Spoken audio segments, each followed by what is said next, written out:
كلا سوف تعلمون ثم كلا سوف تعلمون ഈ ആയത്ത് ഓതിയപ്പോ അല്ലാഹുവേ റബീഅ ഇബ്നു ഖൈസം എന്ന് പറയുന്ന ചെറുപ്പക്കാരനുണ്ടല്ലോ, മരണത്തിന് ശേഷമുള്ള ജീവിതത്തെ കുറിച്ച് ഖുർആൻ പറയുന്നത് കേട്ടപ്പോ അതാ റബീഅ ഇബ്നു ഖൈസം എന്ന് പറയുന്ന ചെറുപ്പക്കാർ തന്റെ വീട്ടിലേക്ക് കടന്നു വരികയാണ്. വീടിന്റെ മുമ്പിൽ ഖബർ കുഴിച്ചടാ, വീടിന്റെ മുമ്പിൽ ഖബർ കുഴിച്ച ചെറുപ്പക്കാരനാണ് റബീഅ ഇബ്നു ഖൈസം.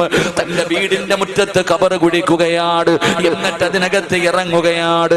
രാവിലെയും വൈകിട്ടും സ്വന്തം കൈകൊണ്ട് കുടിച്ച ഖബറിനകത്ത് ഇറങ്ങിയിരിക്കുകയാണ്. അതിനകത്തിരുന്ന് ഇബാദത്ത് ചെയ്യുകയാണ്, അതിനകത്തിരുന്ന് ദുആ ചെയ്യുകയാണ്. എന്റെ പ്രിയപ്പെട്ടവരെ,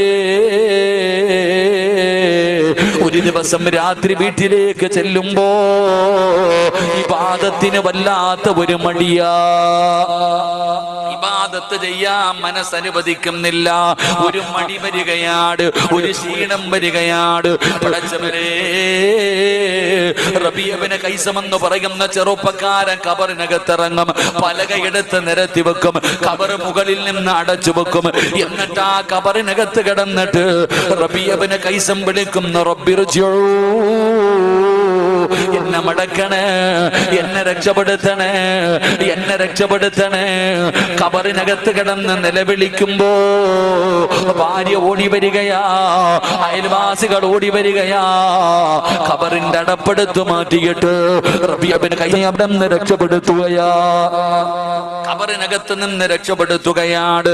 ഇത് സാധാരണ നടക്കുന്ന ഒരു കാര്യമാണ്. എന്നാ ഇബാദത്ത് ചെയ്യാൻ മടി വന്നപ്പോ റബീഅ ഇബ്നു ഖൈസം എന്ന് പറയുന്ന ചെറുപ്പക്കാരൻ ഖബറിനകത്ത് ഇറങ്ങുകയാ. രാത്രിയില് തന്റെ ഭാര്യയുടെ കൂടെ മണിയറയ്ക്കകത്ത് കിടക്കുന്ന ചെറുപ്പക്കാരൻ അവിടെ നിന്ന് രാത്രി എഴുന്നേറ്റ് ഖബറിനകത്ത് ഇറങ്ങി ഖബറടച്ചു വെച്ചു. എന്നിട്ട് അതിനകത്ത് ഇരിക്കുകയാണ്. സാധാരണ പറയുന്നത് പോലെ അവിടെ നിന്ന് വിളിച്ചു പറയുന്ന, റബ്ബിർജിഊ, എന്നെ രക്ഷപ്പെടുത്തണേ, എന്നെ രക്ഷപ്പെടുത്തണേ. ഖബറിനകത്ത് കിടന്ന് റബീഅ വിളിച്ചു പറയുമ്പോ അല്ലാഹുവേ, അല്ലാഹുവേ, ഭാര്യ കിടന്ന് ഉറങ്ങുകയാണ്, ഭാര്യ കിടന്ന് ഉറങ്ങുകയാണ്. ഖബറിനകത്ത് കിടന്ന് വിളിച്ചിട്ടും ആരും രക്ഷപ്പെടുത്താൻ പോകുന്നില്ല.